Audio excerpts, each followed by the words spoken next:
One more time.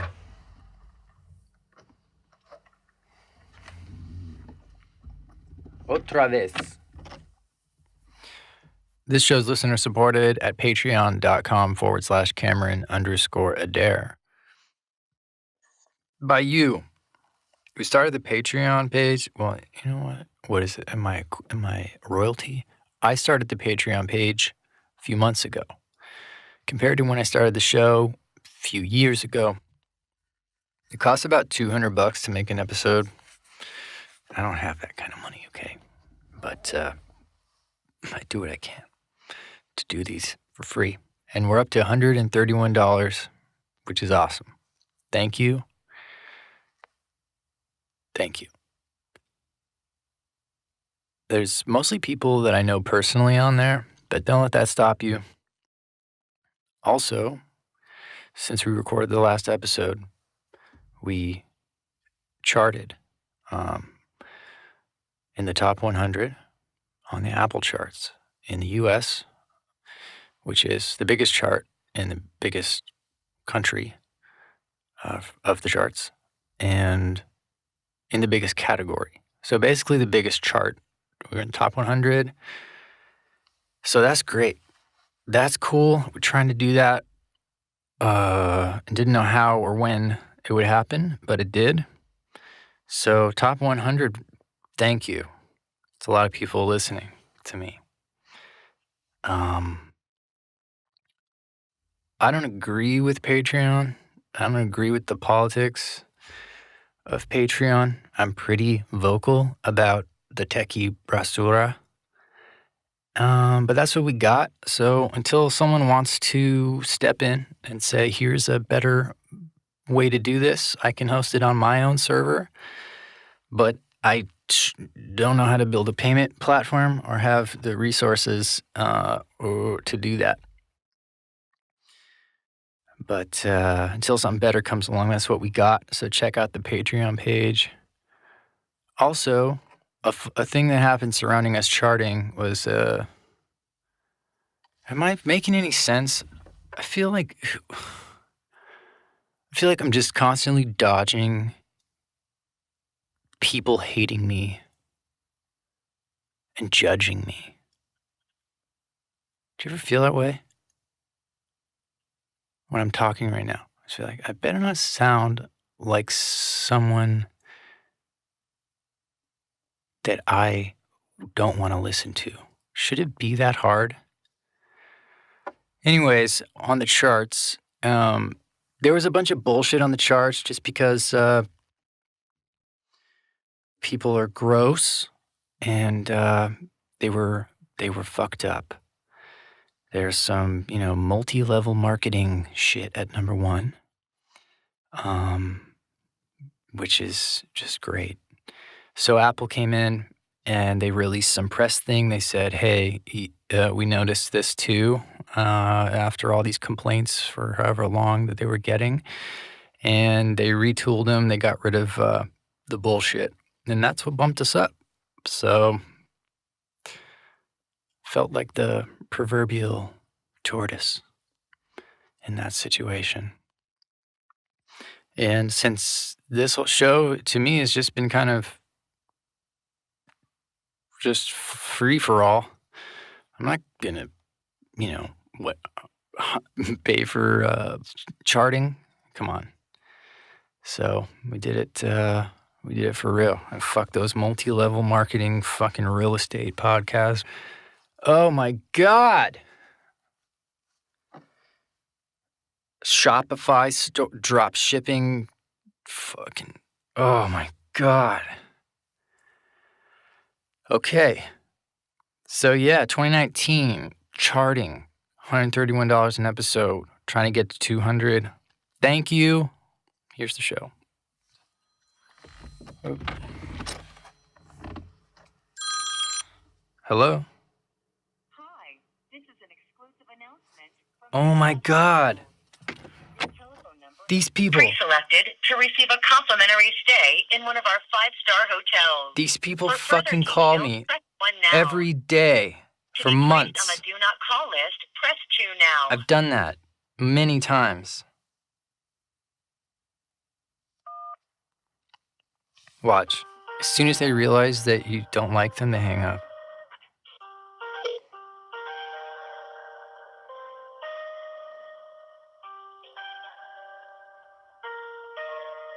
Oh my God.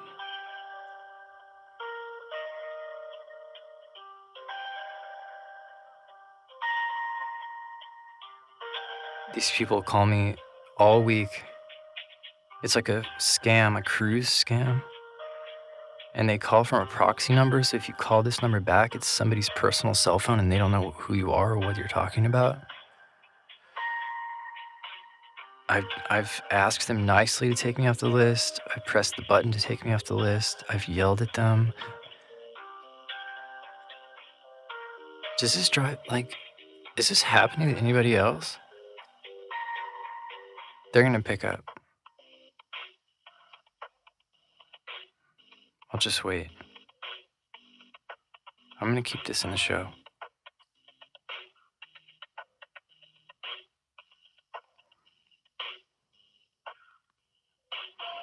Usually I only last maybe 5 seconds on the phone with them. Last time I said, "Can you pretty please take me off the list?" And they just hung up. Yeah, but my name is Walter. Who do I have the pleasure of speaking with today? Hi, Walter. My name's Clarence. Hi, Clarence. How are you doing today? Good. Who are you calling with? Well, I'm calling by myself. Well, I'm with my coworkers right now, but basically I'm in my own booth right now. So basically, just me and you are having a conversation. I called you to check your availability, and I am going to confirm your area code. Is your area code 415? Yeah. Why? Great. Well, I'm showing here that we have a couple of vacation packages left in your area code, and please understand that this is a limited time offer since it is a promotional price for today. Go ahead and grab a pen and paper so I can give you the details of your vacation package at a promotional price, okay? Sure. Who are you calling with though? Is it a company or? There he goes. Wow. Ah, Walter. Oh boy. Okay.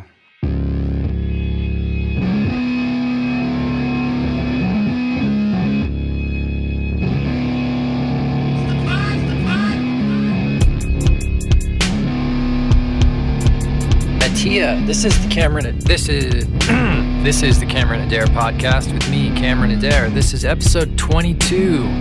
Matia Simovich is a producer and a musician. He plays in a band called Inhalt. They are European dudes making music out of San Francisco. They make high caliber electronic music and sing in German.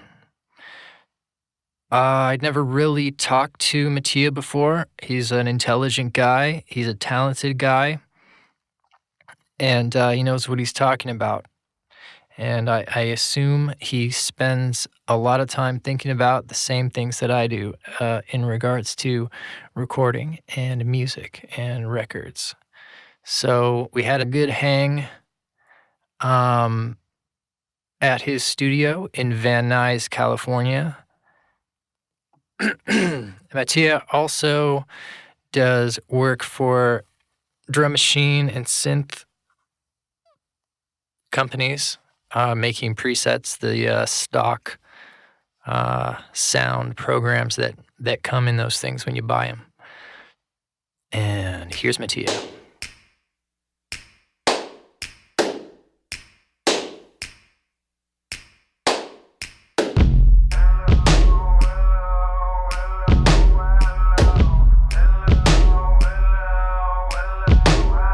I'll let you. Engineer, I'm off the clock. All right, for sure. This is trippy. Oh, whoa. I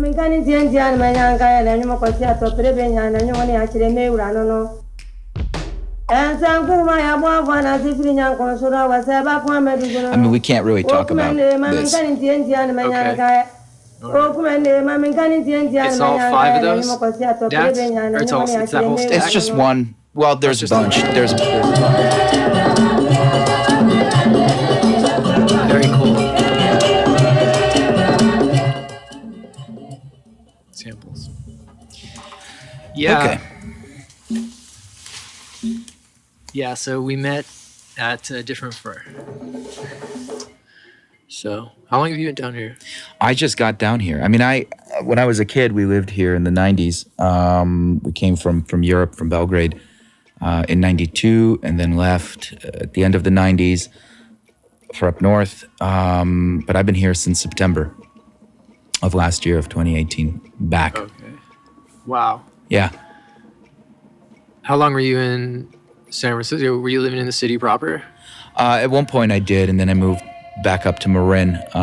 So the last couple of years I was up north. I was in Marin for, I don't know, a number of years. I was in SF for a long time, I think. 18 years, something like that. Holy shit. Yeah, something like that. If I remember correctly, it was like 18 years, yeah. 18 or 15, somewhere in that range. I did leave at one point. I moved to London. I lived in London for a while. And then I was in London for give or take 3 years, and then came back to San Francisco. But yeah, I was there for a long time. Yeah, I only lived down I grew up in the Bay Area, but I lived down here a little bit for college. Where did you go? Cal Arts. Oh, cool. Yep. One of the people I used to work for went to Cal Arts too, I think in the 60s or the 70s. Uh-huh. I was like, happening. Yeah, in the 80s too. A lot of people were there. Paul Rubens and Tim Burton, namely.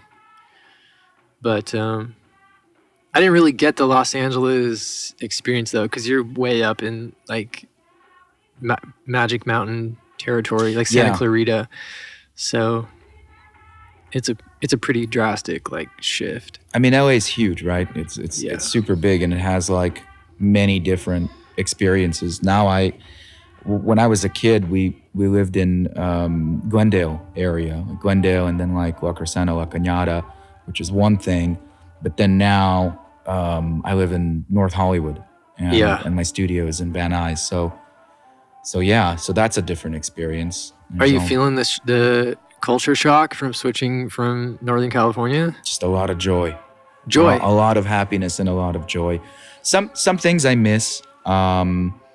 Marin was really beautiful and was, I had my walk, I had kind of my yoga studio, like I had this kind of really peaceful, quiet kind of experience, which was great for writing and for really staying focused.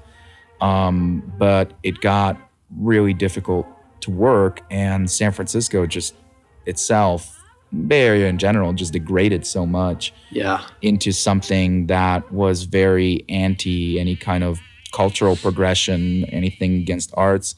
The demographic changed, and it turned into, this very kind of dystopian city that I couldn't really relate to anymore, Yeah, totally.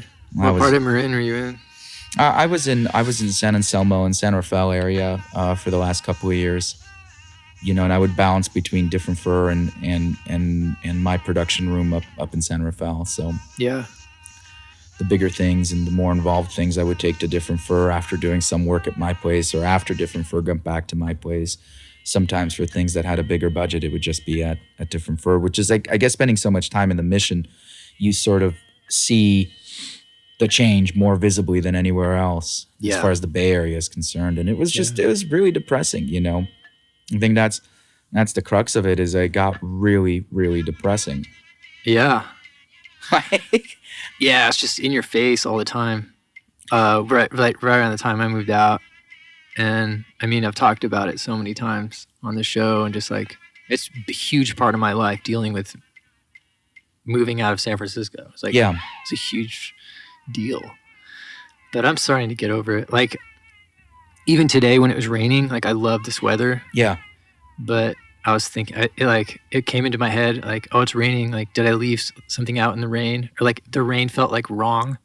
And then I realized that, like, wait, did I leave something out? Like, what's this? Something's like, I'm not used to this. And I realized that I've changed since I having think moved here. that's kind of it, is I miss the warm weather, I got tired of perpetual 65 degrees and then 37 in the wintertime. I mean, that was just brutal. No, but look, like the Giants, the food, like there's some things about San Francisco that like you just can't touch.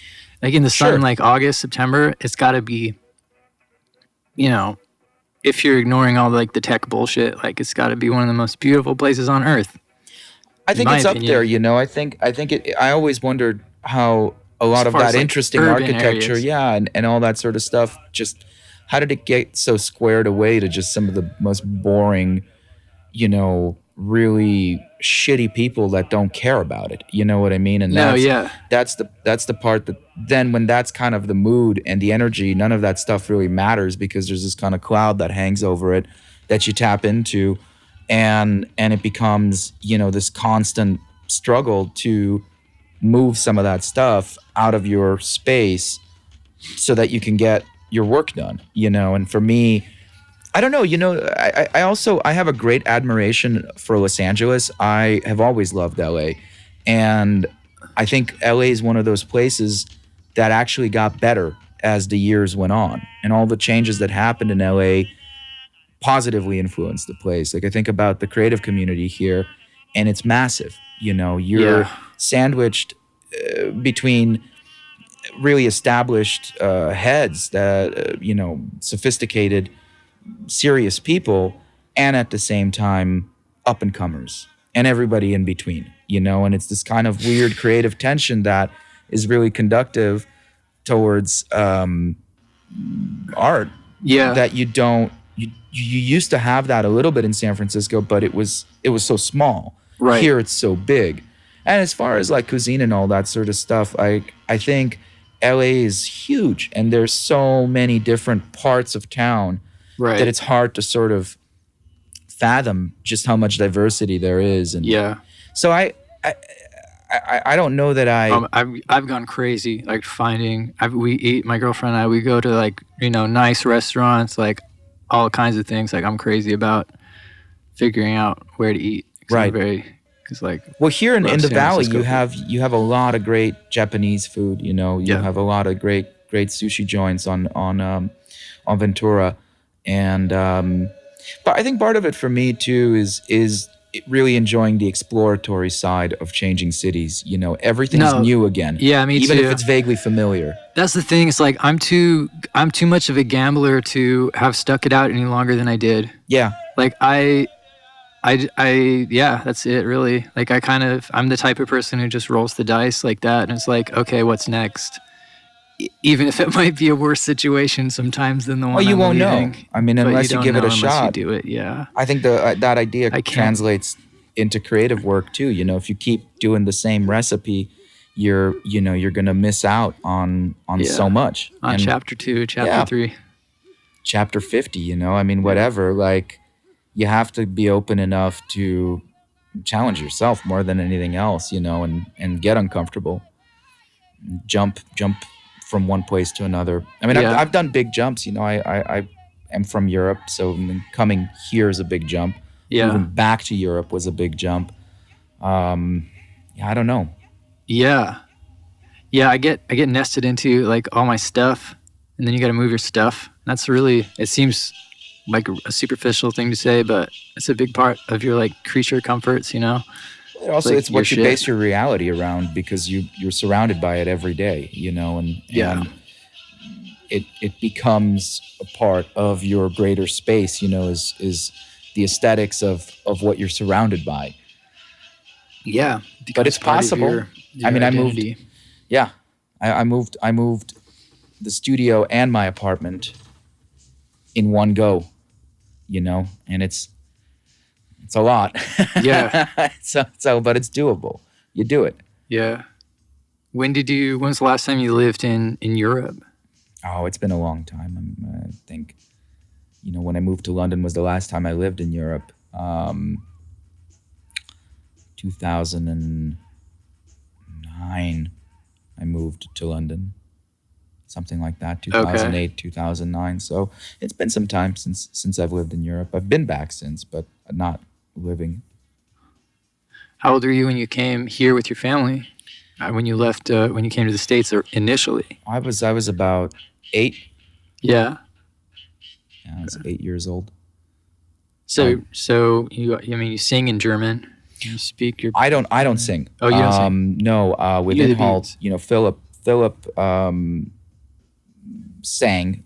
He's from Switzerland, and I wrote the music and produced and mixed. I mean, I helped with the text too, but really he was the one that translated it into his tongue because it's just easier. Wait, so what language is he singing in? German. Okay. He's Swiss German. Right. But he sang in High German, and it was not for any intellectual reason other than he just felt more comfortable singing in his first language. But he was much older when he came to the United States. He was an adult already. You guys linked up in San Francisco. Mm-hmm. Yeah, that's right. Cool. Yeah, I love it there. I'm getting used to it here. I have so many prejudices. Prejudice. It's not good to approach a new place, with sort of certain preconditions. I mean, I've always loved Los Angeles because I also love the professionalism of the old kind of studio world, and this was the hub of it. This was the hub for many, big productions and pretty amazing studios. And so that whole reality still exists here. And I have a lot of respect for that. The Wally Heider stuff. Sure. I mean, even this area we're in, it was loaded with studios and also the infrastructure to maintain a studio workflow, technicians, sophisticated music stores that aren't, Guitar Center, but are like places for professional audio equipment. The kind of places where you go and you build relationships with the people that are selling you this stuff, where you can actually make an informed opinion about what you need and what emerging technology is, and even vintage technology like Future Music and Highland Park. Yeah, there's just a bigger pool of people here for stuff like that to exist, right? And then like the rent's a little bit cheaper, like something. It's a lot cheaper, It's a lot more reasonable because the place is tuned to a different frequency than the Bay Area is. You don't. It's such a different vibe. Yeah. And I'm much happier. I'm actually very, very, very happy. There's work. There's interesting people to be around, and also it's a creative city. It's still run by Hollywood and still run by a creative core rather than being driven by the highest bidder, which in San Francisco is tech. Completely different demographic and a completely different intention with kind of what the city is about. Yeah. For myself, it's exactly what I need in my life right now, doing the things that I do. Yeah. Yeah, it's cool. Yeah, that's what makes it awesome for me. That's what makes it sort of doable, is the fact that one, I want to be here, and two, I'm doing the things that this place has to offer. Yeah. Yeah, before I even had a place, I came down here and I was sleeping on the floor of my cousin's house in Culver City and trying to get back to normal, like get a place in a studio. And it was like right after I moved here, and I went to the Grammys. Yeah. And it's exactly that. It's just a crazy, just a LA experience. Yeah. Like a dive into the deep end. There's a lot of that. There's a lot of these like kind of bizarre Los Angeles things that you can get into, and it's all within reach, It's the nice part. Yeah. It's feeling more and more like that, like a smaller music world and smaller creative world. It definitely, there was a lot. I was bumping along the bottom for a while there, trying to get work and trying to get I don't know. Like I interviewed at some studios and just couldn't. Nothing was working. But I don't know. It takes a while. At least for me, it takes like probably 2 years for me to feel like, okay, I'm cool.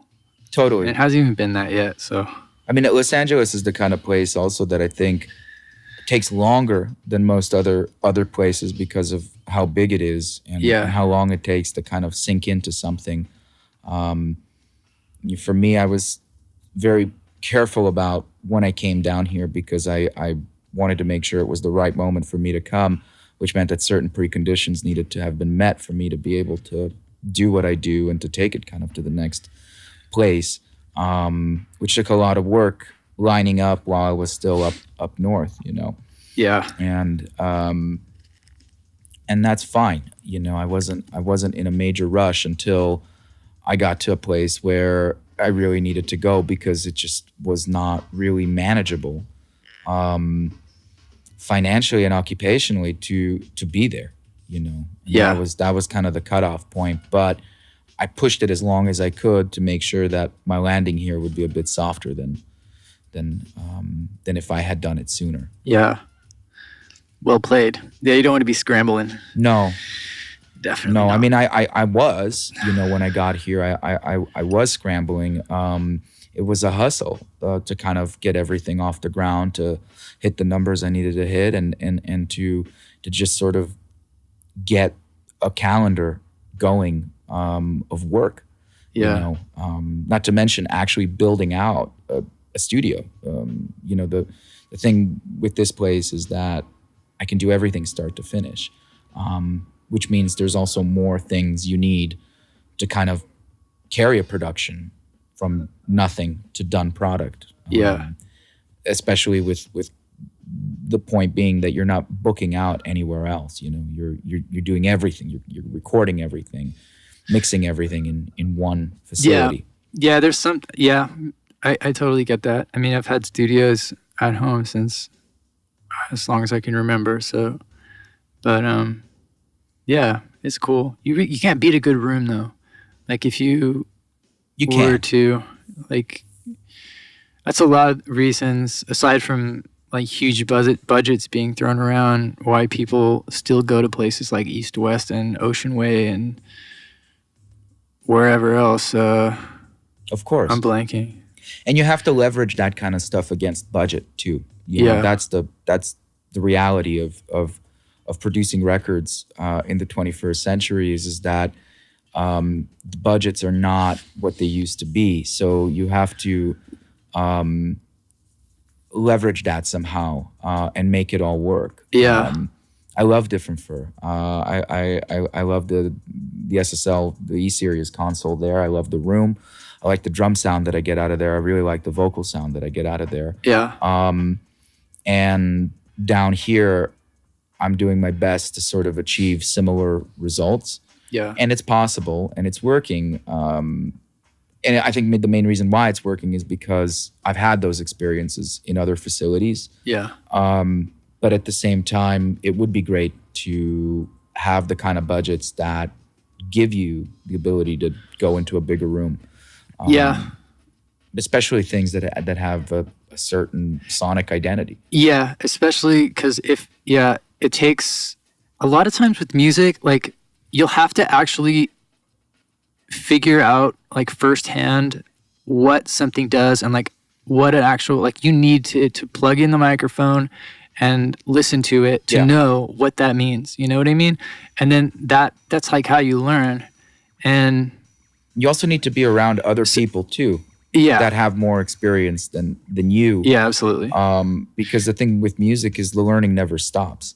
You know, it's one of those you get industries. Better and better. Hopefully you do. You know, but I think it's one of those things that it's like academia. You know, you need to be around other people that are more accomplished than you are because those are the people that you're going to learn from, and those are the people That's the quickest way to learn. You know, are going to really teach you something that a magazine or a fucking masterclass dumb video, it can't really instill that on you. Yeah. And you have to make yourself available for those kinds of opportunities and have a very, very little ego about it, because that's where the information gets passed through. Yeah.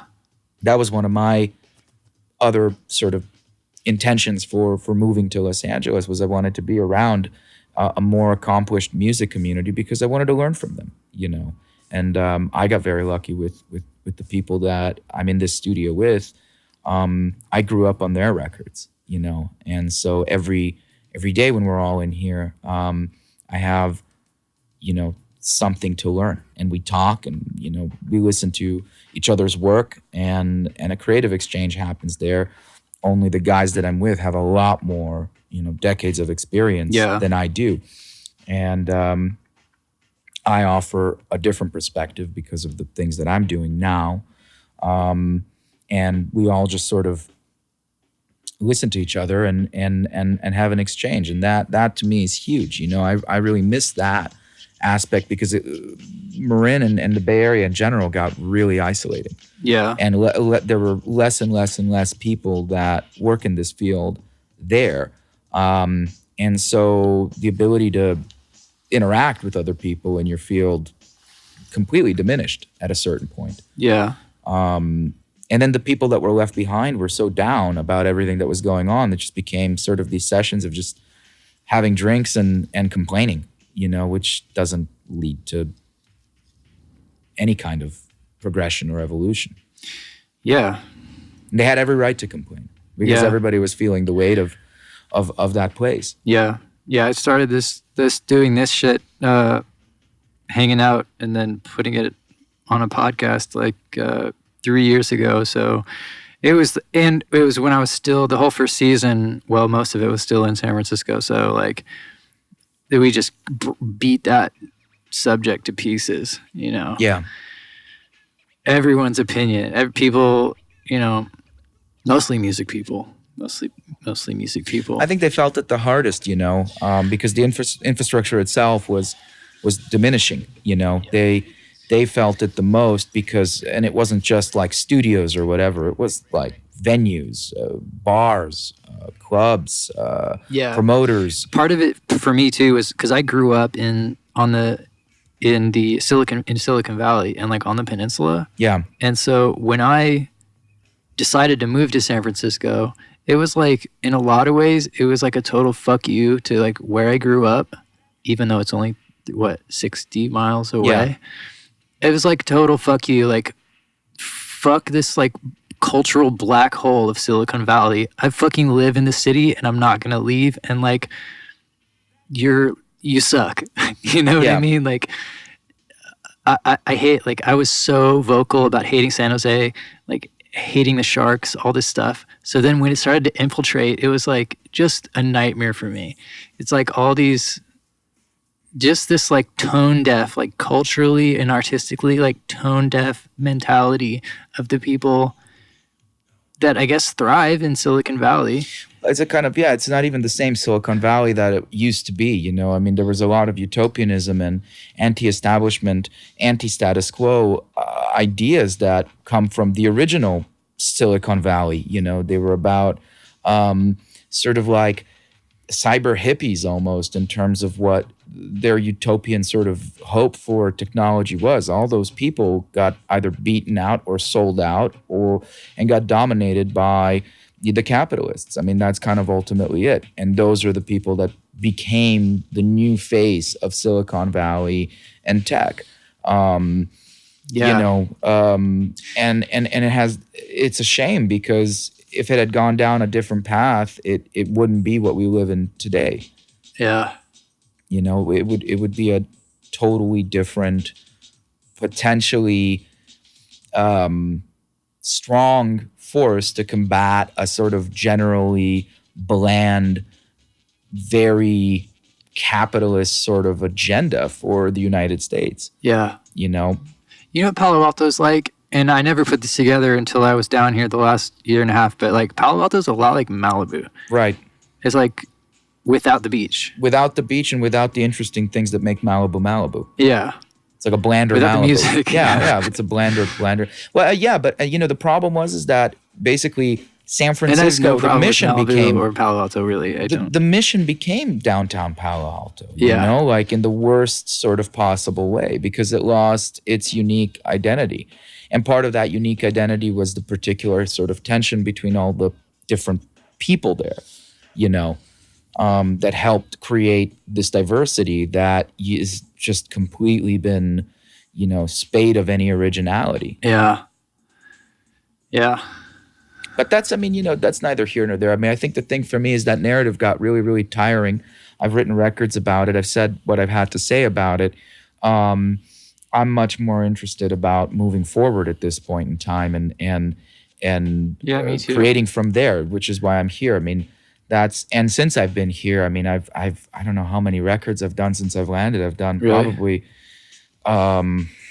worked on 4 or 5 different things, and the calendar's getting filled up, So that's the reality that I want, and that's where the growth happens is through working, with other people. That's great. I've sort of made it a point to just stay busy and really dive in head first and not think about all the things that were making it difficult for me, because a lot of them are now out of the way. There's different difficulties, there's different obstacles, but I'm letting go of that kind of backpack of being a creative person, being a producer in the Bay Area. Yeah. Somebody else can carry that. I'm not interested anymore. Yeah. Somebody can pay that rent. Right. If they want to. It's funny too, because people here are like, how do you live in Los Angeles? It's so expensive. It's like being from San Francisco is such a weird, specific thing. That like, there's so many. There's like, I feel like. I mean, San Francisco is the place where like you scrape by on $150,000 a year, which is bizarre. Yeah. I mean, that's bizarre. That's a lot of money. That's a significant amount of money. And yet, but nobody knows. Like when you're there, you feel like you're the center of the world. But then when you're outside, like people, especially in Southern California, are like, it's not even like you might as well be from the opposite side of the world. They have no idea. It's become like that. It's because the disparity is so different, But I mean, it's like the place is so small that all of these sort of structural really changes, small. People don't know how small. The structural changes just happen so fast because of how little area there is, Over here, it's different, It's a different mentality. It's a different idea. I feel like it toughened me up a lot too. I think it toughened a lot of people up. I think sometimes it was for the good, and then other times, I think it was not for the good. So it takes a certain kind of personality and a certain kind of person to really deal with that place. And I just got tired of dealing with that place because it was in my way at that point. Yeah. And once something's in your way, I'm not going to put up with that. I get out of, it's like you can be what you are or what you're becoming. But, for me, I need to find where the next place is and happily came down here and just do my shit. Yeah. Cool. Yeah. Yeah, I felt like there's, I don't know, a lot of things are like opening up for me musically too. Like I just, I don't know. I'm excited about working on music. That's important. Working, like building out my studio at home. It's looking pretty nice. I just got a drum set. So, I don't know. You got to be excited about it, otherwise it's not worth doing. It's so difficult to do, as a career, that you have to love it. And you have to be excited about it. And you have to find things that excite you and latch onto them and hold on to them. Otherwise, there's no point. There's absolutely no point. Yeah. Shit, I meant to bring you a record. Everyone on the show gets a prize. Next time. It's not the last time you're going to see me. So you get a... All right. I just remembered. I didn't sleep last night. Full disclosure, I haven't slept since Wednesday, or since Why Or not? is it Thursday, Tuesday? Because my studio, it's a 2-bedroom Yeah. like apartment, right? So, or house, really. And it's my studio's one of the rooms. So it's like I'm there all the time. Yeah. So I like to work from, like, I really don't really get cooking like until, I don't know, 11. Yeah. And then it's 2, and then it's 4, and then it's like shit. So. And you got to keep going. Yeah. But I know how it's that nice. goes. It's really a lot of times when you push yourself like that, like physically, you can find new perspectives or kind of have breakthroughs. Like I see, like in the last Find God. You can find God, yeah, in your own way, if that's what you're looking for. Well, you kind of trip out a little bit, but I've had those moments. Yeah, I've definitely had those moments, especially in the bigger studios where like it has to happen. It has to happen, and so it turns into 14 hours or that's 16 typical hours, in studios. But that's it. That's part of the that's part of the job is really testing yourself. How much can you take? How much can you do? Yeah. For the better or for the worse, I don't know. I mean, musicians tend to die young, which is a horrible thought. But well, that's the thing too. It's like one of my favorite writers, I heard him say like something along the lines of like, I don't write every day. Like obviously you're a writer, you don't write every day, but you think about it every day. Of course. So like, it's kind of like, all right, am I diving in? Am I going down in the mine, or am I going to take a break? So like you can do that in stints. It's like, or if you're, I don't know, a boxer. Yeah. Like you're not training all the time. You train for the fight, and then the fight's over, and then you did your job. So I kind of feel like it's that way. Sometimes it can be. I mean, everybody has to kind of figure that. Yeah, exactly. Everybody has to figure that out for themselves, what their tempo is. I mean, if you do it for a living, you're pretty much doing it all the time. And at the budgets, what they are these days, you're doing it a lot more. I don't know. There are periods of time when I just feel I need to take a break, and then I do. Yeah. But for the most part, it is exciting for me to live as a producer, as a engineer, as a writer, as an artist entirely. And there's a lot of freedom that comes along with running your own business, with running your own everything. That feeling, and also accountability too. Of course, a lot of people can't handle it. No, it's not for everybody. I mean, it really isn't. And I think that's kind of it. Is you need to figure out if that's who you are. But if you are of that mindset, if that is what you do, I don't know. I can't imagine doing anything else. I can't put myself back into working in the photo world and also doing this stuff. I can't put myself into this sort of scenario where it's not the main thing that I do. I don't know that I can do that ever again. You know, because that caused me more harm in terms of my own mental and emotional well-being than the problems that come with running your own business. Yeah, I'd rather deal with the financial problems that being a music person 100% of the time comes with than the hell of, some kind of corporate job or something like that. That's just not for me. Yeah, it's weird to think about. A lot of people, it's just not even part of their world, But yeah, I can't have a normal job. Some people want, standard issue. You know what I mean? Yeah. And that's fine.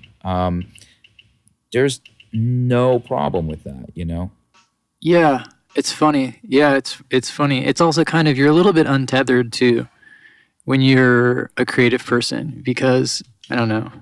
I think it's strange. part of the thing that makes it complicated for people to understand how this thing works is that work happens from networking. You know what I mean? Work happens from in the creative field. Work happens from not a traditional understanding of you go to a place and you do something. In order to get to that place, you also have to meet a lot of different people. and Yeah. it requires kind of floating around at certain times, you Yeah. know, and being open to new places and new people, which then leads to more work. Yeah. That doesn't make it any less real or any less of a job. It just looks different, you know, and flows differently than something that's more conventional. Right. But I guess there is a sense of freedom with it, you know. You know, it's nice not to be bound to specific parameters sometimes. Yeah. Other times you have, I mean, that's kind of, you know, the mark of a good producer, for example, is knowing when the production has to flow and be more sort of open, and when things need to get reeled in and on point and on schedule, you know, it's not, and when that's sort of the main Yeah. piece of it, you know, and just your intuition kind of tells you how to make that happen. Yeah. How was Vietnam? Nam was all right. A lot quieter than I remember it being. It was still a lot of walking, still a lot of movement. I mean, this was the first year where I actually worked it technically. I always would go as an artist guest.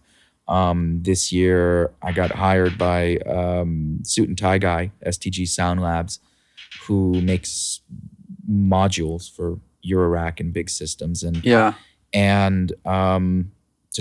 to come up and sound design some patches and demonstrate his new Radiophonic One That's always fun. synthesizer. I did a demo at AES. Mhm. Some like a demo, played guitar to demo some AEA ribbon mics and stuff, and it was like super fun. I like getting invited to do something like that. It's Yeah. always There's a always recognition of a creative component, you know, and that's fun. But it's you know, it was a lot of stuff. I mean, it felt like certain companies that make the venue more fun weren't exhibiting or weren't doing as big of an exhibit. yeah. Moog.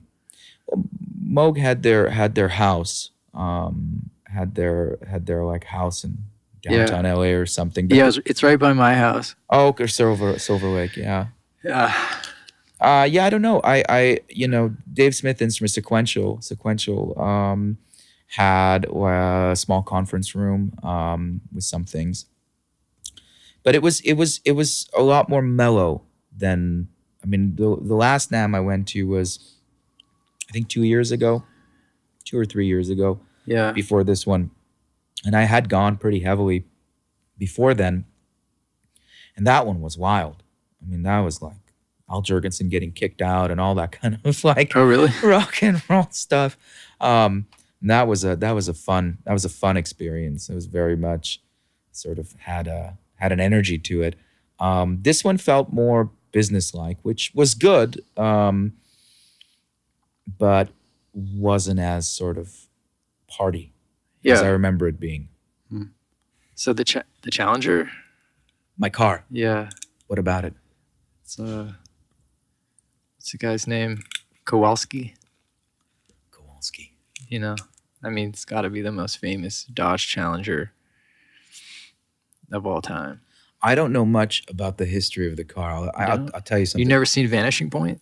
Oh God, a long time ago. Yeah, Oh, yeah, man. yeah. That's the Challenger movie, right? Yeah. Yeah, I saw it a long time ago. The car, the deal with it is that I was never really much of a car guy, and I'm still not much of a car guy. And I saw that car, and I thought the design was just absolutely beautiful. I mean, it was just stunning. I've never seen anything in that, you know, vehicle form that I sort of had such a fascination with, and then I got one, and it was like sort of this mechanical embodiment of my personality and vibe. It was so interesting, and other people told me the same thing too. They're like, we've never seen a car that like embodies you as a person. Yeah. You know, it's very cyberpunk, I guess. But yeah, you Wait, know, how so? well, just that man machine, you know. Oh, okay. You know, that kind of vibe, and yeah, that's the car. I love driving it. this is the second one that I've had. I had, I had one in 2015 was the first one, and then this is now 2018. Yeah. And I love the minimalism of it, but also it's like the best. You got to watch Vanishing Point. I think there's one in Bullet too, and there's one in Gone in 60 Seconds. And it looks, the new Challenger looks more like the old Charger, right? The old Charger has the flat kind of front, right? I want to say yeah. I don't know. From what I've seen, but again, I'm not a car person. It's really funny that I'm not a car person. That's what I drive. No, me neither. I mean, I love it. Yeah, some people are like Mopar crazies. Yeah, I mean the Mopar's all the sort of the seats and the racing stuff, and all the add-ons it's all Mopar really. That's like the parent company of Dodge Chrysler. Whatever, but there's a lot of. I mean, that was my favorite movie, Vanishing Point, for a long time. I need to check it out again. I think I must have been a teenager when I saw it. Yeah, what? Dirty Mary, Crazy Larry, Dirty Harry. No, Dirty Mary, Crazy Larry is another racing movie from the same time with a Challenger. With a Challenger, yeah. What's the guy's name? Whatever. It's not McQueen. It's. No, it's somebody else, but it's another one of those like 70s, renegade movies. I'll have to check it out. I need to do like when I have a day off, I need like some old cinema. I haven't seen an old film in a long time.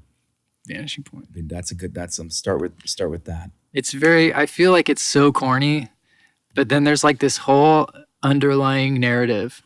I don't know. It's almost like a perfect movie. Like if you look at it as like an entire piece of art, like if it was playing on a monitor in a museum and not like a B movie theater in the 70s, it's like, no, it's just like, it's amazing.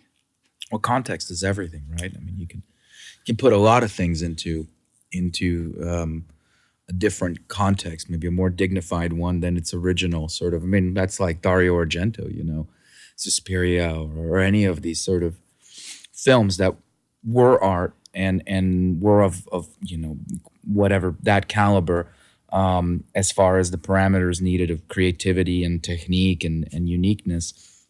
And some of those things now are having their time of day. They're having their reverence. Even bands like Kraftwerk, Tangerine Dream or something, they have a certain caliber now and a certain amount of respect as culturally significant. But at the time of their release, they were just sort of, either too weird or underground or relegated to like midnight cinema. Well, it's too close up. And then once the context builds out, you can connect those dots, and then you realize like how wonderful that thing really is. Yeah, hindsight. I think the problem becomes in the time that we live in is because of the access to so much information and data and content. Sometimes there's this bizarre feedback loop that happens, and that's like all the remakes that we've been seeing, or unnecessary sequels like Blade Runner or something, or the Suspiria remake, which was completely unnecessary. Yeah, I didn't see it. It just was unnecessary. It completely missed the point. And I think the thing is that gets into this whole thing of like, well, where's the heart of it? Or in it rather. And there's not a lot of that. I haven't in that reverence and in that sort of importance of some of this media art. People get carried away. Well, coming from a guy who has a lot of retro tools, a lot of retro, but it wasn't retro brushes in here. It's not retro for me. I think that's a lot of people think that there is a fetishization of the past with some of the things that I do. There isn't. I use these instruments first of all, my whole configuration is more of a hybrid thing. I try and marry two worlds together in a seamless sort of workflow. It would be impossible to do what I did if we went back in time. There's no way I could do the things that I do now in the 80s. Not possible. Even the tape records I've done that were done entirely on tape, there are certain things I could not have done back then. And it's not about fetishizing something. I use these instruments because of their sonic fidelity, and because of their user interface. When you put those things together, it allows me to express myself and to do the work that I do in a much more elegant manner than a lot of modern tech can. It doesn't mean that I don't use modern stuff. No, I get it. Plenty of things in here that are new, but I think if you're talking about, it's not like you're redoing someone else's record, right? And it's like if you're making movies, there's only so many cameras that have been manufactured. Sure. So pick one, right? Right, and I think that's kind of the thing is that these are all, just because something is old or has been used doesn't mean it's not valid now. Yeah. I think that's a very capitalist sort of perspective on things to keep people shopping, to keep people buying, And for me, that's deeply problematic because also when you work with some of this stuff, certain techniques are possible that are impossible in more digital or purely software-based interface. A lot of software really is just a remediation of a tactile user interface into a completely not tactile user interface. It wasn't until so many controllers came out, like the Push or something, that attempted to make the digital software-based user experience more, performative. It still relied on buttons and hands-on things, which is a user interface that's been around for a long time. So it did a full circle. Is it reductive, to say that that's what made it actually more of a performance instrument or something like that? No, it's just that some things work, and that's why I use this stuff. And also because there are not enough modern equivalents that sound a specific way. The 909 is a perfect example because I've been using it a lot lately, especially with more rock-oriented bands that have a bass, that have a guitar, that have more of that kind of a sound. A real 909, when you hear it out of, its outputs, it's beat up. It's big and kind of rock and roll sounding and imperfect. It doesn't sound like polished house music. People are misled with all these sample libraries and stuff of like really polished sounding 909 sounds. When you hear that thing coming raw, it has a rock and roll thing to it. It has this weight and heaviness, and it makes sense because the 909 was sort of meant to compete with a Lindrum or a DMX. It was sort of analog drum machine, largely analog drum machine that was designed to sort of sound like a Lin, and have that kind of weight and impact. Is that the LM? That's a LM2. That's the Lindrum? That's the Lindrum down there. That's the second one, not the LM1, but the Lindrum. Oh, that's that LM2. Yeah, some people call it the LM2. Well, I don't know what it's called. The actual name is Lindrum, but there's a backstory to that or whatever. And the other part of it too is the sequencers themselves. A lot of these new machines, maybe they get the sound close, but the sequencer doesn't move right. There's this sort of imperfection with old sequencers that feels natural. Yeah. And it's funny because in music too, like there's something, do you know, what's her name? Susan something, who's Prince's engineer. And she has like a PhD in music psychology or something. I think she teaches at Berkeley on the East Coast, like the fake Berkeley music school. The Berkeley School of Music. But she described it so well. I never thought about it, but like in music, your ears are so acute for whatever like evolutionary reason to pick up just like the most minute things, And so like even the smallest, fraction of a microsecond, it adds up. Yeah. You can tell. Imperfection, we find imperfection pleasing, you know. Yeah. We find things that are not scientifically, empirically perfect.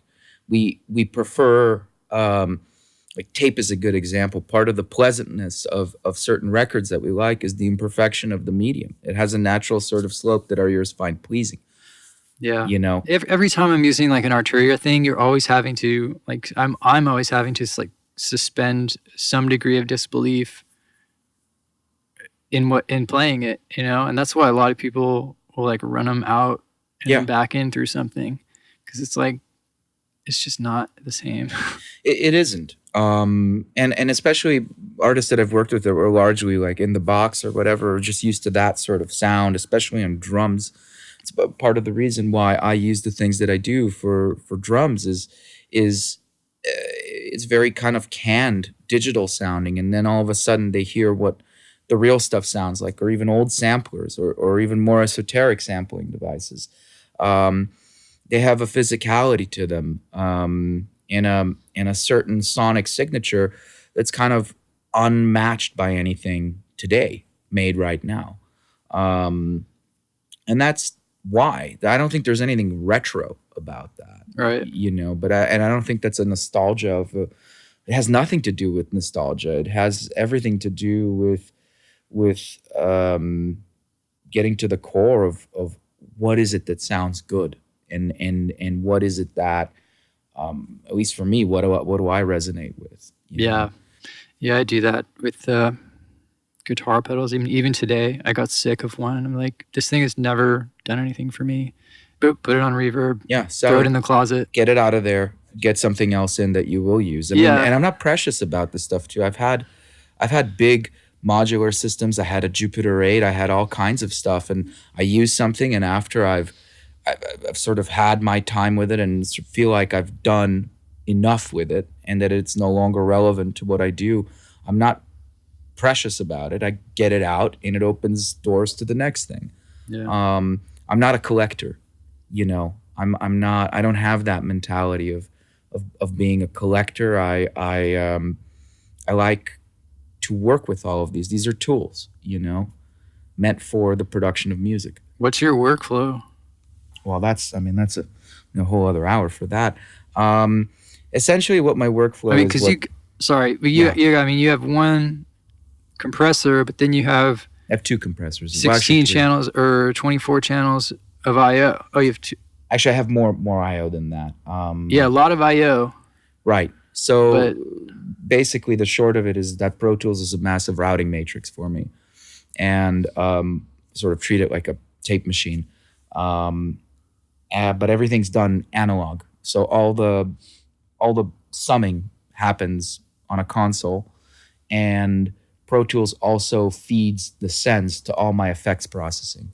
So as hardware inserts, as hardware sends and returns. Sends and returns. Okay. Yeah. So I can, when I'm working with somebody, template. Exactly. I have a massive template that I built out that basically is what my workflow is on a SSL desk for the most part. And the great thing is that I can then automate all my effect sends, and because a lot of what I do as a producer and as an engineer relies very heavily on effects processing. The most elegant way I've sort of found to integrate it all is by having Pro Tools basically do all of that routing. So it's a hybrid setup. I'm automating things in Pro Tools. I'm sending and returning things to Pro Tools as far as effects processing is concerned, but the actual mix down happens analog, and all the recording happens analog. And then if I need to, during mix, process things, I have things that aren't here. They're getting repaired right now too, like channel strips that I use for equalization and additional dynamics. I've been doing a lot of dynamics on the way in digital equalization during mix, and that seems to be an interesting way of working. I'm happy with that right now. Huh. So I'm actually setting the dynamics of a lot of things like synthesizers, drums, during the tracking process, but then not doing dynamics during mix and just doing equalization and balancing and effects processing. A little bit of a different vibe. There you go. So you're doing it like printing that stuff on the way in? Yeah, printing. Are your drums and things synced up with Pro Tools? Everything is synced up. I have a synchronizer that drives all of this stuff. With like CV or with it has SMPTE or something? DynSync and MIDI. It's like a Kenton box, or no, is it that one on top? It's a Roland SBX1. It's actually over here. Okay. It's the most accurate synchronizer I found, and then all the sequencing actually happens in hardware. I use MPCs. Where's that guy? It's on the table. It's a black and green box. Oh, it's like one of those new ones. Mm-hmm. Oh, okay. Cool. Very, very solid. So that can sync anything pretty much. For the most part, if it's SMPTE, you have to use like an ASU10 or an MPC60. I'm not doing much SMPTE stuff because I don't have a tape machine anymore. But I also do a lot of audio triggering stuff. So I'll trigger samples with audio from the Eventide or from the Lexicon. I have some Simmons gear as well that's not in the room right now, and like I'll use that for drum doubling. So I'm also routing things off the auxes on the desk to trigger fire stuff off or whatever. Huh. So I've never tried that. I've only done sampling with MIDI. I like a lot of this stuff because it's different. It sometimes is more accurate because it fires off of audio.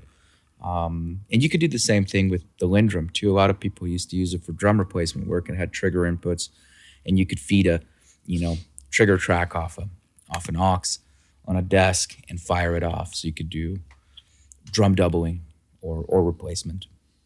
Layer the snare with the recorded snare, all that kind of stuff. So I do a lot of that in here. But it's a hybrid workflow. I mean, it's I sort of took all of the different experiences I've had mixing and producing, and the place I was happiest was working in a proper studio with a big desk. So I tried to take the best elements of that and find it in a more scalable way so that they could be reflective of the budgets for a lot of independent records, but not lose the sound quality. I mean, it's still going to sound like a 30 to 100,000 and up, record, but it's going to be done on a much more smaller scale. And that's my workflow, is taking the best elements of the big budget sort of production, integrating it into a much smaller format. Basically, like the synths and stuff are just going through the pre's on your mixer. I have several preamps and that's what I use to track with. I use direct inject boxes for everything too, which have transformers or tubes which slope the sound. Yeah. I make sure that when I record things, they're recorded very well and have a solid signal chain. Yeah. Yeah, me too. I was trying to explain to somebody how if you go through a DI and then go into the mic input, you're using more stuff than if you go line in into a pre. But oftentimes that sounds better. Going line in sounds better? Going into a mic DI. in. Yeah. Right, exactly, yeah. Because you're hitting some extra... Well, some DIs use transformers, other DIs use tubes. I mean, you have sort of many different ways of changing line level or instrument level to mic level. And then also there's the response of the preamp itself. I mean, that's a whole thing. Yeah. What you use for what. I have the JDI. Yeah. And then that's just patches right into the mic inputs, like on my Neve. And then basically I have like my guitar pedal board. Yeah. And that runs right into the DI. Yeah. So that's all going through the mic input of that. But then every single synth that I patch in, or my guitar or a bass or even a microphone, I just plug it into the pedal board. So I have one cable. And I use something, I go through the pedal board and then straight in like that. That's a very elegant way of setting it up. Yeah. Because then you can do a lot of the creative stuff on the way in. I mean, that's essentially similar to what I'm doing because I can call any of these effects up at any point in time during tracking, and start to create a sound. A lot of sounds today, and a lot of sounds that I find interesting aren't necessarily like the dry sound. They're a sort of composite sound of different layers of effects, and that's a great way of working. Simple and elegant, and probably leads to like really interesting things for you. Yeah, it's cool because as like a guitar player, I'm used to pedals. Yeah, processing things. So, right, it's fun. It makes it easy too. And then and then there's like the through on the DI, Yeah. which you can send to an amplifier. Sure. So I can mic the amp, and then have like the keyboard or anything, going through the amp too. Absolutely, yeah. So You could do reamping. Yeah. I have these two boxes I like a lot. It's a Radial Ecstasy, and what it does is it takes line level or from a Pro Tools output or the aux on the console, and then that puts it down to pedal level. So I can line to instrument. Exactly, and I use that for driving certain things. That's how I'm able to integrate pedals during mixdown. Yeah, for a lot of choruses or flangers, pedals oftentimes sound better than rack processors. Yeah, I always thought I guess I don't know if it's a step up or a step down transformer when you go line to instrument. I think it's a step down transformer. Either way, but you could take a DI, and a reamp and just put them together, and then just go through a step up transformer and then a step down transformer, and then get the harmonic distortion just by fact of going to instrument level. Yeah. That's ridiculous, but it's true. A lot of times you just want, Everybody has some of those like black magic tricks that are dumb, but you hear it. You know, and it's like whether it's technically correct or not doesn't matter because you can hear the effects. Right. But I like the idea of integrating things. I don't like the idea of purism. Bizarre to me. It's the same thing with genre. As we were talking about on the car ride. I don't understand that kind of giving so much attention and dedication to just one sort of thing. It's very limiting, and I don't think it leads to diversity. Leads to very kind of mono ideas, and it's suited great towards algorithmic listening, Spotify playlists and YouTube and all that sort of stuff. But I think that's really dangerous. And I think it's equally dangerous to sort of immerse yourself in one. I listen to a lot of jazz. I don't work on jazz records, but I listen to a lot of jazz because I think that there's a lot of ideas that come from that style of music, and I'll switch it to even some kind of 50s rock and roll or something like that. I try and keep myself open.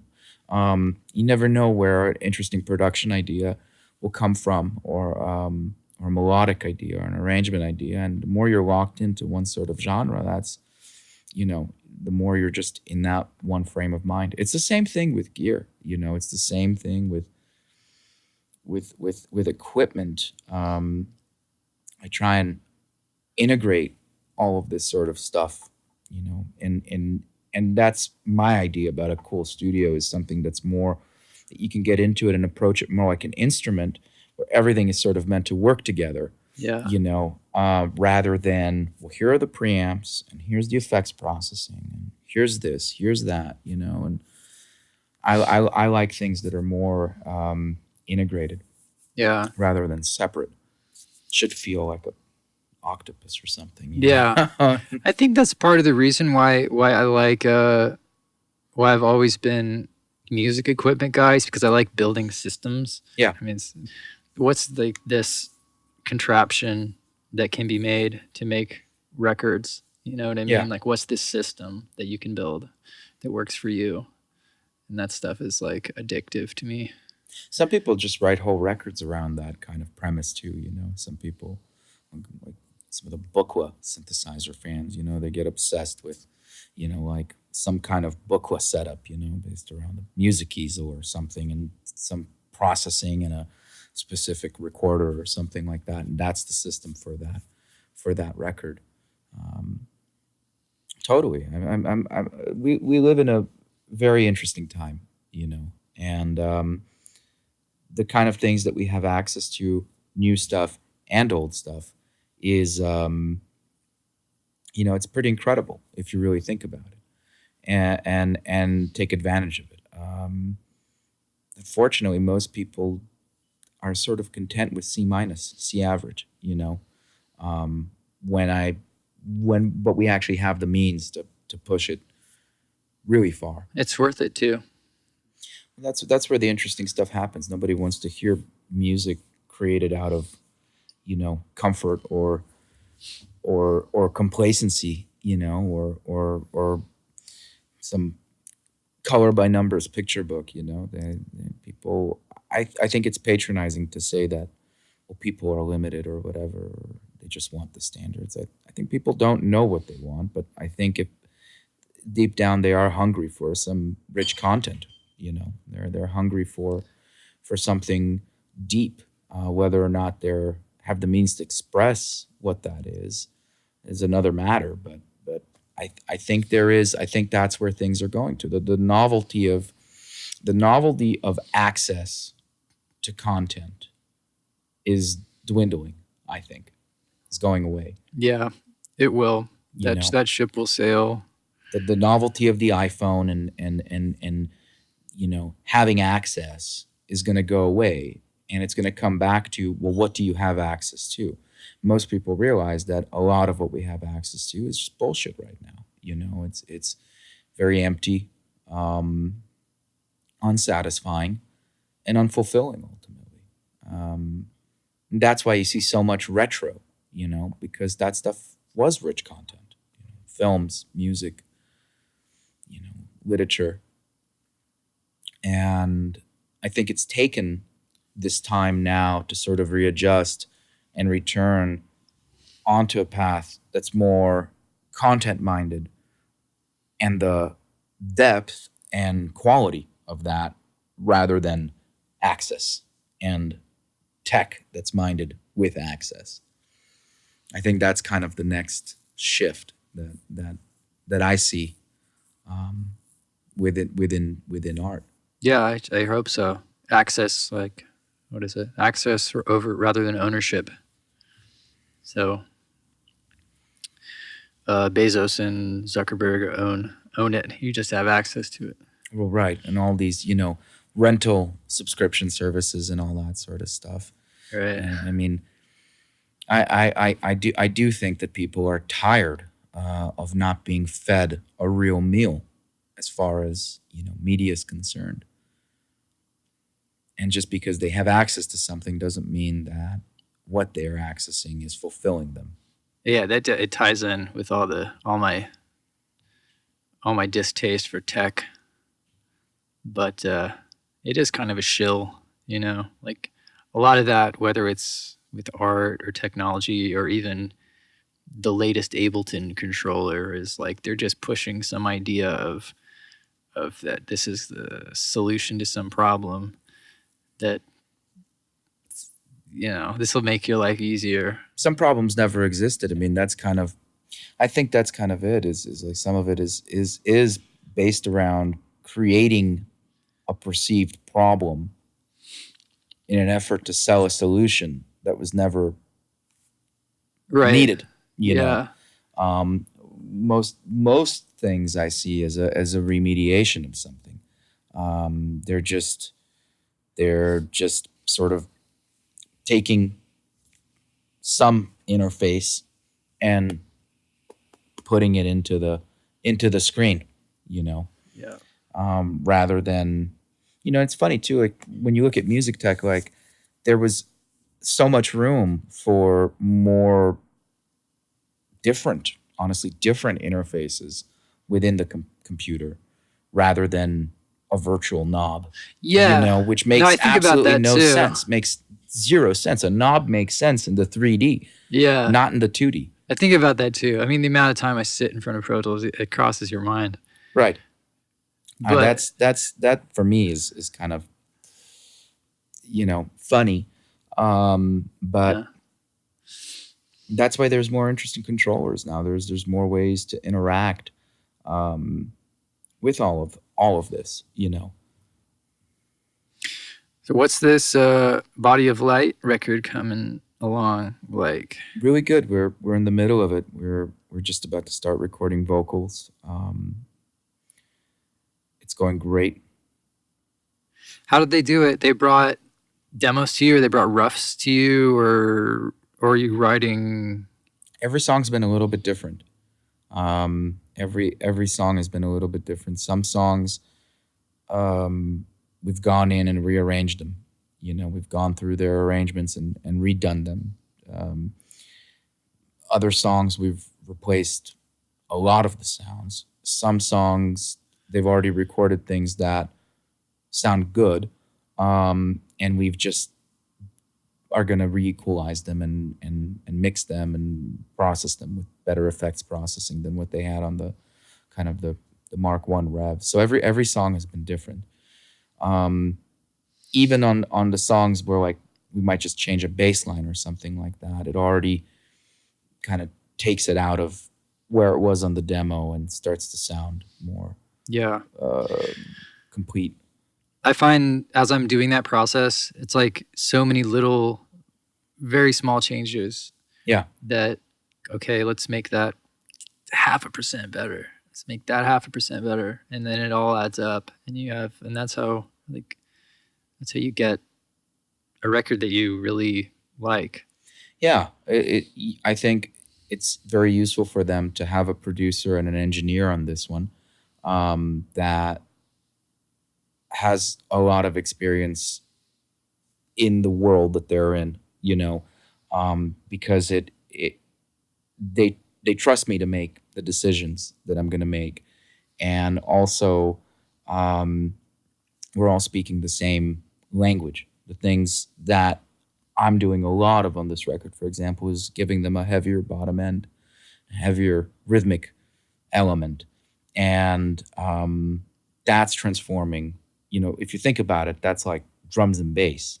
And that's half of the song, sometimes even less than half of the song.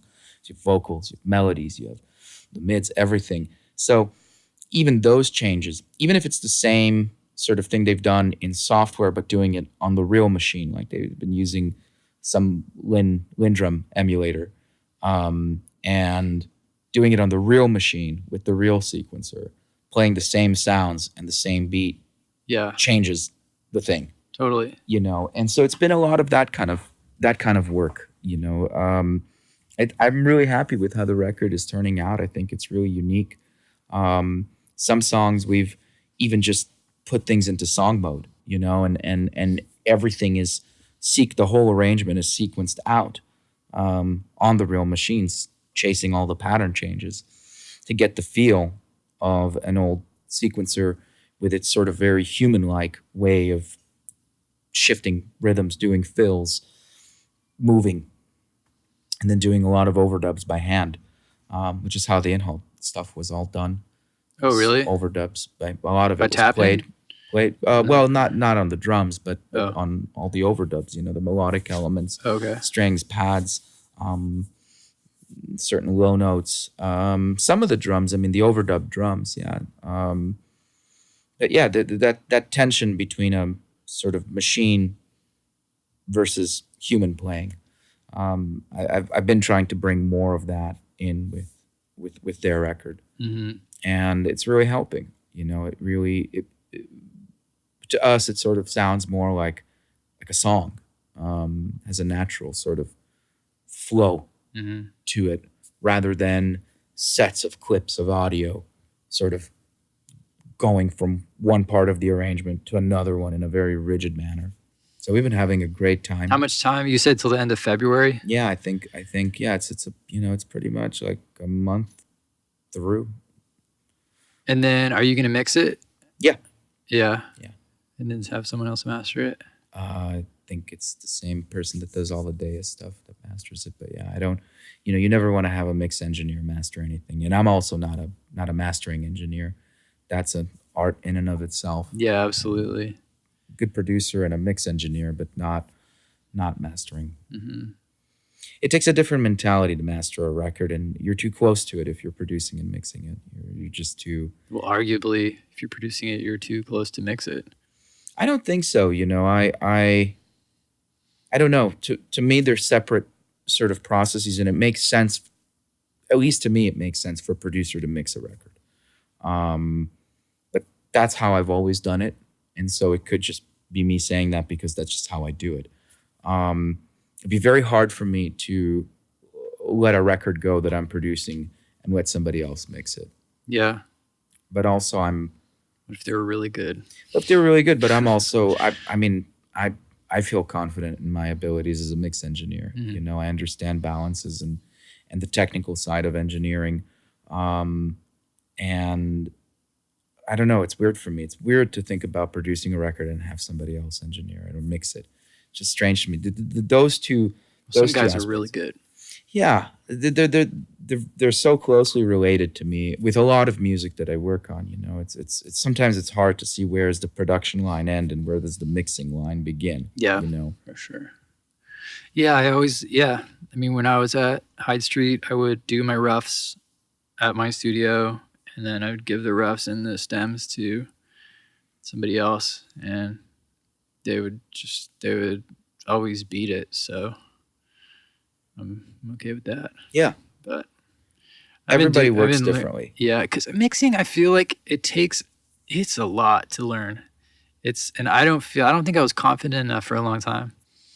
But there's a lot of just little details that you have to pick up, and it's such a specific thing. It's not like there's any books on it, really. I mean, there are books. The best stuff to really listen to is to listen to the balances of really great records. That's where I learned a lot about mixing, let's say, is really listening to the balances of fantastic records. Old Simple Minds records, Roxy Music, some of the Brian Ferry stuff,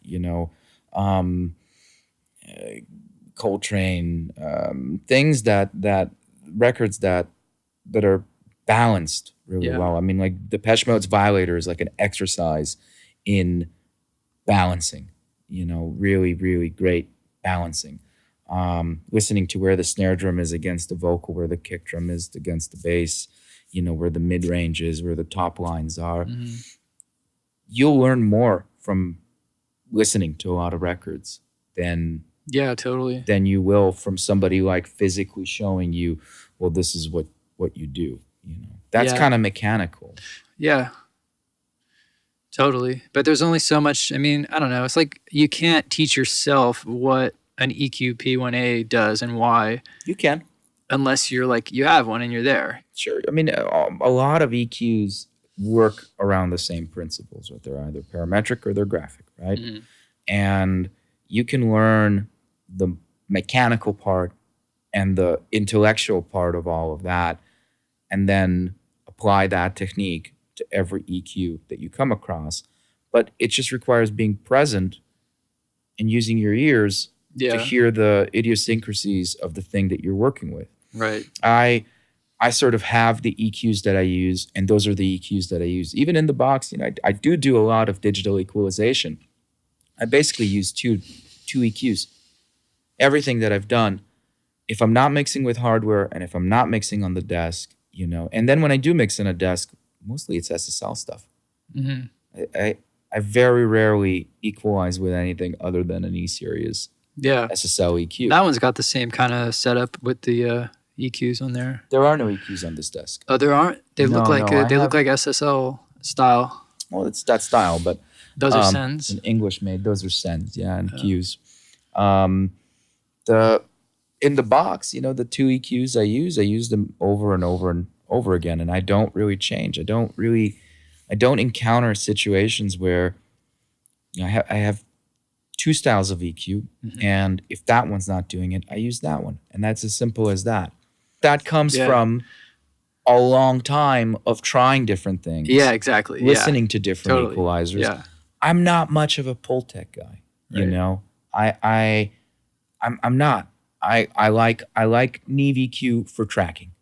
For tracking vocals, tracking basses. Yeah. I like SSLs for everything else and for mixing.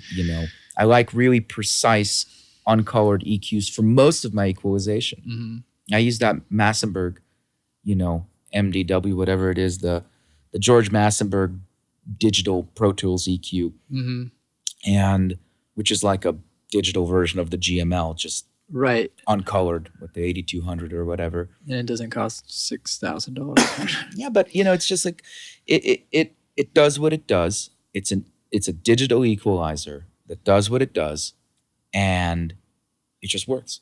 Yeah. And so I don't have this mentality of having to like now have a million different EQs. I don't understand that sort of mentality. Right. I have to take every road to the end of the road to get rid of to demystify anything.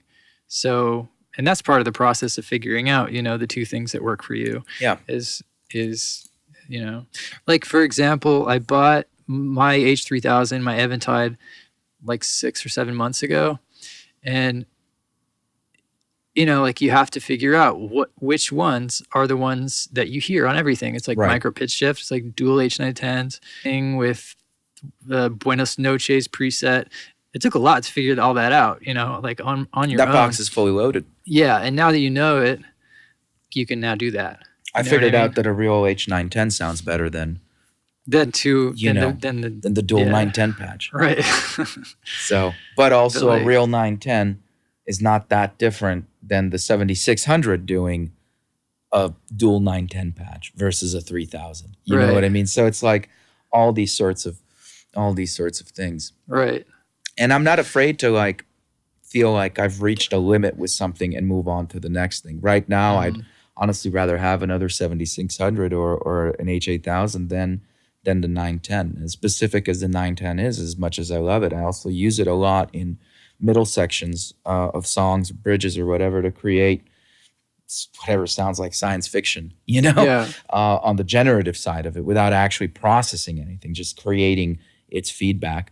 But I can do those things with the 7600 very similarly. So I guess I just mean like in mixing, there's a certain amount of equipment cumulatively over the amount of time it's been in existence. Like people have figured out what it's good for and why and how to use it. You know what I mean? And like it takes a long time to figure all that out. But once you sort of figure a lot of hours, really. It does. Of course it does. I have this conversation with John Fryer. I asked John Fryer one time, I was really tired after a long session here. I said, Fryer, was it always this hard to do? The response was, yeah, it was always this hard to do. It's just there was more money. So it was always this difficult. It was always, you had to sort of be a specific personality that's borderline obsessive and very self-driven, self-motivated to conquer this, and have the endurance to go through it. But once you get to that point of understanding the language, right? Standard practices would be one aspect of the language. You use the 3000 for this, you use this for that, you use the Neve, blah, blah, blah, blah, blah, blah. Once you sort of have a grasp along that, that's really when you can start making your own sound, because then you can start bending that language. And manipulating it finding your own thing. I don't approach any of this stuff the same way that Fryer does or Reese does or anybody else. Some aspects I do. But then I have my own sort of angle to it because I have my own ears, and that's just kind of how it goes. That's the beauty of music. The whole I find so much frustration with people using the same fucking plugins and the same presets and the same all that sort of, just this homogenization of the art of production and the art of mixing. It's frustrating. You go to top 40, what do you hear? You hear the same fucking song and the same sounds over and over and over again. Whereas if you flip back time to like the 80s or whatever, like listen to the top 40 of the 1980s. Or the early 90s or the 70s. There's so much more diversity in arrangement, in writing, in sound. It's night and day. What I try and do here is I try and recreate, that idea, that production and mixing and engineering is an art form in and of itself. No, No, and absolutely. should work with the material that you're working with. Should not be like a standard sort of standardized, you know, call up this Waves plugin with the preset for, you know, kick drum outer shell or whatever, you know, and like, you know, call up this, you know, Yeah. Chris Lord, whatever, Yeah. you know, vocal writer. And you should be writing vocals yourself, you know, you should be Yeah. doing some tools of the 21st century are absolutely fantastic. You know, there's amazing tools that make certain parts of this job a lot easier. Mm. Other tools are get you away from a unique recording. You know, a unique piece of art, and a lot of the times, part of that uniqueness is a lot of manual work, manual fade ins, manual fade outs. Yeah, totally. You know, that's a quick one. Yeah. You know, my master fader on my desk is not motorized, unlike the rest of it, and so I can do analog runs very easily. That's funny. Yeah, if you look at a lot of the, you know, those sort of A-list, I don't know what you call them, public mixers, guys like that I don't know. There's got to be like maybe mix masters, 30 of the mix masters. Yeah, I mean those guys are all writing faders. For how many people are there with their laptop and a mouse and just that doesn't click? No, you have to do that. That's part of it. A mixing desk is a musical instrument. Yeah, I mean, dub and dance hall and reggae music established that. You know, King Tubby established the mixing desk as a musical instrument, and the mixes that I find interesting are the ones that move a certain way. Yeah. Part of that movement isn't just in the writing and the composition and the arrangement. It's also how it's mixed and how the levels change. Oh, totally. Yeah. As the piece of work progresses. Yeah. It's a hands-on thing, you know. Yeah. When I think about that concept, it's the Dr. Dre records where he's like molding the G series like a piece of clay. You know what I mean? It's everything's, or like Michael Brower does that too. Like he's using everything on the whatever it is he uses, the J or something. It just like massaged to the point where it's just like master of the console, of a large format console, which is impressive if you know what to listen for, or if you actually know what they're doing, or if you've tried it, which can be incredibly difficult. It is, and not everybody is a good mix engineer. Yeah. Not everybody's a good producer. They don't have to be. But this idea of having to do everything yourself is deeply problematic because oftentimes you can't. Most people can't. That's like asking somebody to play drums, play guitar, and sing on a track. Very few people can do those three things. Yeah. They might be fantastic at drumming. They might be a fantastic guitarist. They might be a fantastic vocalist, but they're not necessarily all of those things at all times. That's too much for most people. That's why the records I find most interesting are ones that a team was involved with. You know, yeah, it's not necessarily the product of, you know, one person. It's the product of several ideas coming together and several beings coming together, being in a room, and everybody does what they're really good at doing together. Yeah, you know, that's the stuff that I find interesting. And that's the stuff I like being involved with. Because I think it's just more captivating to listen to, and it gives people an opportunity to display the thing that they're really good at, you know. Yeah, totally. And when there's several members, you know, that's how you get great art, in my opinion. Yeah, absolutely. It's greater than the sum of its parts, really. Yeah. When I was doing session work, a lot of it was they just end up comping the hell out of your part. Even that, you know, I try and be minimal on the editing. Like vocals, I don't like to have a lot of takes. I like to sing it until it's right. And if I have to zone in somewhere, I'll zone in somewhere. That's fine, but we'll punch in. That idea of punching in. I don't like having a million things in the playlists. And I think a lot of vocalists, you have to kind of force them to make a decision, and give them the confidence to get behind the choices that they make so that you can get through the production, when they're confronted with so many choices, it's just, be constantly listening to things or editing them into just high hell. And then it's Photoshop, then it's not, what is it at that point, Yeah. I like to have takes. Sometimes I like to do long takes, Same thing with playing, it's like, it's not hard to record it until it's right. At a certain point, you get to a place where it's mostly correct. And that's more interesting to listen to than something that's like absolutely perfectly edited. I mean, I even think about the like minute latency of like MIDI clock, and it's like, I'm fine with all of that. I'm fine with things not perfectly lining up, on the grid. Yeah, totally. It doesn't have to. Yeah, you can listen to some records that in your head you think are pristine, and then you listen back, it's like, that's actually a really sloppy part. Sure. And it's like, but it doesn't matter. I mean, there's even like in Kraftwerk records, so like there's like parts where like, you could hear what they like erased on the tape.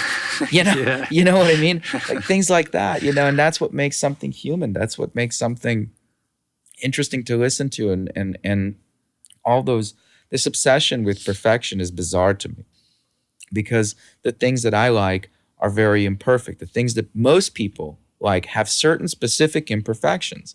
That's a key characteristic of what makes us human beings. We are imperfect. Yeah. So it's natural that we would like, imperfection. And a lot of it's left up to whoever's listening to it. And so if you hint at something, even though you're not 100% there, if you hint at it, then that's what they hear. I mean, think about ghost notes. Yeah. You know what I mean? Or any of those sort of suggestive elements. I mean, it's like the whole idea of like less bass is actually more bass. You know what I mean? Those kinds of things they kind of play with our imperfect senses. Yeah. And when I listen to technically perfect music, I can't get through it. Things that are 100% on grid, EQ'd like entirely digitally perfectly, everything is like, as technically or grammatically perfect as it can be. I think it's some of the biggest bullshit I've ever heard. I have a physical allergy to it. My body does not respond to it in a pleasant way. I got to turn it off. Yeah. And it's not that I have any aggression towards it. It's just it's uncomfortable in this fake sort of way. It's like trying to eat, like synthetic food and trying to convince yourself it's real. It isn't. Yeah. It's like when my girlfriend watches the Bravo network. I have junk food's good once in a while, but you can't make a life out of it. Cool. 90 Day Fiancé. My girlfriend watches 90 Day Fiancé, and after I come home from a long day, I'll watch it with her. And why not? Yeah. I have a master's in sociology. I can allow myself, Oh, I didn't know some lowbrow too. Nice. We've got more work to do on this record. We start vocal tracking this weekend. Cool. I'm gonna do that, and then I'm doing some more sound design work for Electron. Oh yeah, you do presets and stuff like that. For a lot of different companies. Sequential, Dave Smith. I'm doing a big project for Akai soon, for their new MPCs. Yeah, lots of stuff going on. I've owned, I think, maybe every MPC since, and then sold it. I don't know that I've owned every, but I've had I had the 60, the 3000, the 2000 XL, and now I've had the ASQ 10 sequencer, which I really liked. Now I have an MPCX. And The ASQ10's the ASR without the keys, right? No, the ASQ10 is the MPC 60 without the pads. Okay. It's like a standalone, a somewhat rare sequencer. Yeah, I never had the 60. But That's if I went through the list, I think I'd cover them all. Yeah, that's the 60. The 3000 I like the most. Me too. I think that one was the most sort of solid in sound and feel of sequencer. But the 2000 XL was like, for me as a sequencer, that was like my right hand. I could do stuff in that box faster than you could in a piano roll. It's just very, very fast. Not the jiviest of sequencers, but had enough feel to it. But I like the X a lot. The new X's, to me, it's a modern Fairlight. So the first time I messed around with something that felt like you could carry a whole production start to finish on, as far as like the composition and sound design aspects of it. That's a new one? That's the new one. Yeah, it's the flagship one, the big one. It's a computer. I mean, it's ultimately kind of what it's a purpose-built computer to be an MPC ultimately. Did you ever have a Z4? I had a Z4. No, I never had an those. S6000. I didn't get much into sampling until much later. I always, when I started, it was about synthesizing sounds. It was like learning how to make sounds on analog synths, but I never could jive with sampling. Really? And I was not for a long time. I like those 90s Akai boxes. Right.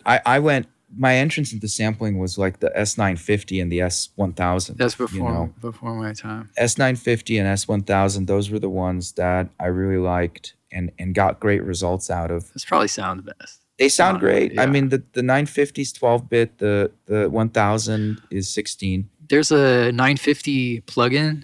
It's like a bit reduction plugin. I think I know what you're talking about. It's so cool. It's one of my favorite things right now. Yeah. I forget what it's called. It's by a guy. The guy's name, Matthew Damage or something, is the manufacturer of the plugin. But it's sick. It's a S950 like bit reduction plugin. It's supposed to sound like the input, and it works really good. You can use it as like a low pass filter just by reducing the bit depth, which is sick. And it's got some of that stuff. The 7600 has like bit reduction in that sort of vein. Yeah. But the Emulator 3 for me is a workhorse. I'm sure that thing sounds crazy. Does that have 44.1 16-bit at from 1987 into analog filters and VCAs? Does it have the sound from the Dire Straits song? That's like the Japanese flute. Oh yeah, that was the Saikuchi or something. Something like that's an Emulator 2 sound. I that's think, an emulator or a Fairlight sound. Okay. This was a little bit later. This is like 87, 88, 1987, 1988. But it's 16-bit 44.1 from that time period. So it's pretty overbuilt and particular sounding. Most of the tonal stuff that I do comes off of that, and then for like percussive things, I have like an old Simmons EEPROM burner sampler. It's like an 8-bit box, and then the rest of my sort of sampling comes from more esoteric pieces, sampling delays, or the 480L does really interesting sounding sampling. But yeah, I still have an S1100. I don't have it in here. I'm interested in some other stuff. It's such an established sound, it's like and it's a lot of work. It's a lot of work to this I can fly on the E3. It's very elegant in how you do it. Some of this other stuff is more hands-on, and it's about recording it right and then firing it off. I just don't know that I want to go down the like black hole of like old vintage Akai style sampling. I've done it. I've built a lot of sounds in that, but that's why the MPCX to me is really nice if it's like transparent playback. Yeah. I'd actually use some of these more character boxes, record it then into the MPCX and do all the editing and labeling and the asset management part of it in the X itself, because it's such a great interface. I'll check it out. Thanks for hanging out, being on the show. Talking shop. Thanks for having me. It was a nice evening. Yeah. I'll check out this record when it's done. I just bought this 1966 Ludwig kit, but I probably spent more than I should have. Not the Plexi. So it doesn't. It's not a. You mean like a Vista Light? Yeah. No. It's like whatever it is, 3-ply. I bet it's old. loud. Oh man, it's crazy. It's like, it's still Christmas. It's been 3 days and it's still like Christmas for me. So I don't want to ruin it. Get home and I'm trying to neighbors. reshuffle some things around and get myself a very esoteric drum replacement unit from the late 80s. That's my next thing. I bought a Lin 9000 because it was broken, and I know how to fix those, but it's actually a 4-at 9000, which it's like a prototype MPC 60 basically. It was the Lin drum that bankrupted Lin. Oh, yeah. And I've had a 9000 before. It's got a very punchy sound. Big sounding, big and deep. But the 4-at does 8-bit sampling on that thing. And I thought, well, maybe that would be cool. But then I found out about this rack device from the late 80s that Bruce 4-at did.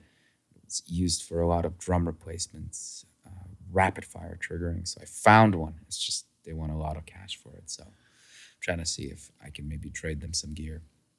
Because I'm working on a lot of drum-oriented sort of stuff.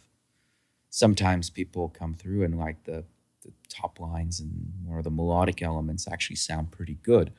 But the bass end and the drums need a lot of work, and I'm looking to find a more elegant way of having that happen quicker. And drums are vocals and drums, really. Well, and that's what I get hired a lot to do, is vocal recording, and I mean I got hired to do all that for the Them or Us 2 record.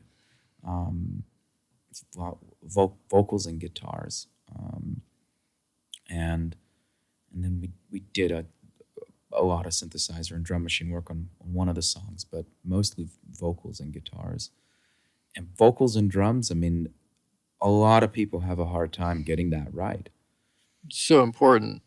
Part of it is because people rely on too much conventional sort of stuff, and then they're not willing to kind of experiment with more esoteric ways of drum replacement, sampling, sounds, themselves, because of the convenience of the computer for some of those things. Yeah. But you got to earn it. You got to work for it. And that's the last word. Thanks, man. You got it, of course, man. You've been listening to the Cameron Adair podcast, made by me, Cameron Adair. Thanks to Matia. You can find his work through Inhalt. He's also producing a record for Deus Records at the moment, so look out for that one. This show's at podcast.cameronadair.com, which has links to everywhere else it exists. I gotta plug it like I normally do. Follow the show on Spotify. Check it out on YouTube. If you're on there, write a comment, thumbs up, and I don't know, Stitcher, you can write a thing in there. You can write a thing in iTunes. And of course, the Patreon page. I'm serious. You hear me say it, but I mean, does it help? I think it helps. I trust you. And as always, thanks for listening.